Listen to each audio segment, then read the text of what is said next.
ऐं वरी बीबी मरियम हुनखे ॼणियूं।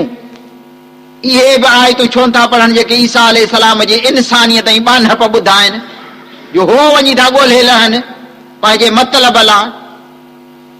त रब फरमायो क़ुर पाक में आयतूं ॿिनि क़िस्म जूं, हिकिड़ियूं पकियूं खुल्लम खुल्ला, कुल हुवल्लाहु अहद अल्लाहु समद लम यलिद वलम यूलद, न ॼणियईं न ॼाओ, वलम यकुल लहू कुफुवन अहद, न जो को भाई वार कोन्हे को।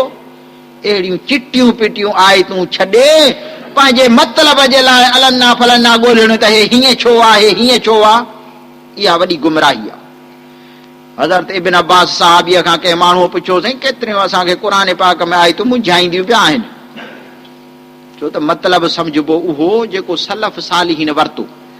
पहिरीं त क़ुर पाक जी बहितरीन तशरीह उहा आहे जेका हुज़ूर अकरम सल्लल्लाहु अलैहि वसल्लम करे ॿुधाइनि।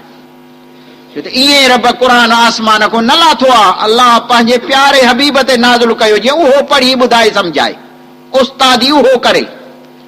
ऐं उन खां पोइ वरी सही माना उहा जेका हुज़ूर अकरम सल्लल्लाहु अलैहि वसल्लम जा सहाबी सगोरा कनि, छो त हुज़ूर जन जा शागिर्द हुआ, क़ुर पाक उहे सिखिया ई हुज़ूर जन वटि, माना मतिलब जेके उहो सम्झाइनि। ॾिसो ईअं थियो न जीअं हुज़ूर जन ते आयत नाज़िल थी, हत्ता यतबय्यन लकुमुल खैतुल अब्यद मिनल खैतिल अस्वद औ कमा काल, तेसि ताईं पिया रोज़ो रखो जेसि ताईं अछो धाॻो कारी मां ज़ाहिर थी।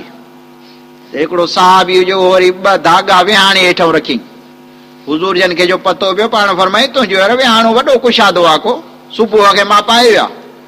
इहो मतिलबु न आहे धागे वारो, मतिलबु हीअ आहे त सुबुह सादिक थिए जेसि ताईं। त क़ुर पाक पीउ नाज़िल थियो, आयतूं सम्झाइण सेखारण वारो हुज़ूर अकरम सल्लल्लाहु अलैहि वसल्लम।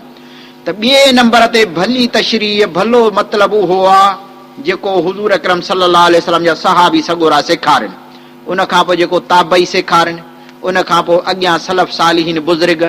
हाणे जेको पंहिंजो हिकिड़ो हथ राधू वठंदो, हथ ठोकियो मतिलबु त उहो वठिबो सुकून। मसलन ॾिसो, असांजो हिकिड़ो मोल साहिब दोस्त हो, पियो चए हिकिड़ो माण्हू हुजे, सो वरी क़ुर जी आयत पढ़ियईं, लतुसअलुन यौमइज़िन अनिन नईम, क़यामत ॾींहुं तव्हां खां नईम ख़ान जी पुछा थींदी, मुंहिंजो नालो अथव नईम ख़ान, मूंखे न मञींदव त क़यामत ॾींहुं घटि न थींदव। वरी पंहिंजो बि मतिलबु हथ ठोकियो ॿुधाए, हालांकि नईम अखर जी माना सलफ सालिहीन कई आहे अलाह जूं नेमतूं। त रब फरमाए अहिड़ा माण्हू बि हूंदा आहिनि पंहिंजे मतिलब ख़ातिर अहिड़ियूं मतिलब जूं आयतूं ॻोल्हे एतिराज़ कंदा, ऐं जेके पकियूं चिटियूं आयतूं उनखे न। ॿियूं बि केतिरियूं अहिड़ियूं आयतूं आहिनि, का आयत न सम्झ में अचे त पोइ वरी माण्हू आलमन वटि ई पुछे त साईं इहे मतिलब माना पढ़ा पियो,